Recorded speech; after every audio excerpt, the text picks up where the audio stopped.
A few years back, on the morning of October 15th, I received the dreadful phone call that my father-in-law had passed away. And this obviously came as a shock to me and the rest of my family. He was young, he was healthy, and unfortunately he was out of state at the time.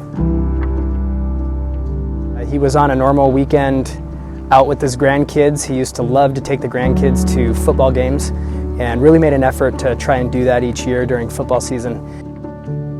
At the time, I was working in the funeral industry, and the family looked to me to have the answers to questions that I didn't really have an answer to.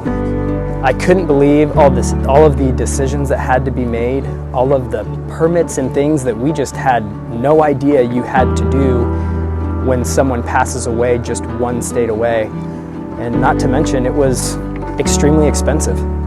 And really, that was no one's fault. It just is what it cost to do that. And we had no idea how hard that would be. I didn't have all the answers. And part of that was figuring out how to get him home. And that was probably one of the toughest things that we had to deal with, was actually getting my father-in-law back home after he'd passed away. I tell everyone who asks or who's looking into getting an Away From Home Assurance membership, it is one of the best things that you can do for your family. You truly never know. And on that day in October, we had no idea that it was going to be the last day that we saw my father-in-law.